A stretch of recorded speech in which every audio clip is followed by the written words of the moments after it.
ಒಮ್ಮೆ ತಂದೆಯು ಮಗನಿಗೆ ಒಂದು ಅತ್ಯಂತ ಹಳೆಯ ಗಡಿಯಾರ ನೀಡುತ್ತಾನೆ.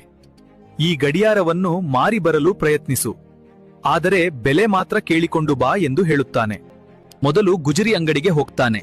ಅಲ್ಲಿನ ಮಾಲೀಕ ಅದು ಹಳೆಯ ತುಕ್ಕು ಕಬ್ಬಿಣವೆಂದು ಭಾವಿಸಿ ಕೇವಲ 50 ರೂಪಾಯಿ ಬೆಲೆ ಕಟ್ತಾನೆ. ನಂತರ ಅವನು ಹತ್ತಿರದ ಗಡಿಯಾರ ಅಂಗಡಿಗೆ ಹೋಗುತ್ತಾನೆ.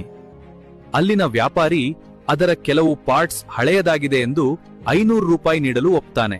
ಕೊನೆಯಲ್ಲಿ ತಂದೆಯ ಮಾತಿನಂತೆ ಅವನು ಮ್ಯೂಸಿಯಂಗೆ ಹೋಗುತ್ತಾನೆ.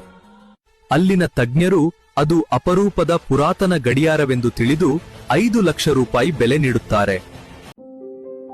ಮಗ ಮನೆಗೆ ಓಡಿ ಬಂದು ಕೇಳುತ್ತಾನೆ, ಅಪ್ಪ, ಒಂದೇ ವಸ್ತು ಬೇರೆ ಬೇರೆ ಕಡೆ ಬೇರೆ ಬೇರೆ ಬೆಲೆ ಪಡೆಯಲು ಹೇಗೆ ಸಾಧ್ಯ? ನಿನ್ನ ಬೆಲೆ ತಿಳಿಯದ ಜಾಗದಲ್ಲಿ ನೀನು ನಿಂತರೆ ನಿನ್ನನ್ನು ಕಸದಂತೆ ಕಾಣುತ್ತಾರೆ. ಸರಿಯಾದ ಜಾಗದಲ್ಲಿ ನಿಂತಾಗ ಮಾತ್ರ ನಿನ್ನ ಬೆಲೆ ಜಗತ್ತಿಗೆ ತಿಳಿಯುತ್ತದೆ. ನಿಮ್ಮನ್ನು ಗೌರವಿಸದ ಜಾಗದಲ್ಲಿ ನೀವು ಅಸಹಾಯಕರಲ್ಲ, ನೀವು ತಪ್ಪು ಜಾಗದಲ್ಲಿದ್ದೀರಿ ಎಂದು ಅರ್ಥ. ಸ್ಥಳ ಬದಲಾದರೆ ಕಲ್ಲು ಕೂಡ ಶಿಲ್ಪವಾಗಿ ಪೂಜಿಸಲ್ಪಡುತ್ತದೆ. ನಿನ್ನ ಬೆಲೆ ತಿಳಿಯದ ಜಾಗದಲ್ಲಿ ನೀನು ಒಂದು ಕ್ಷಣವೂ ನಿಲ್ಲಬೇಡ.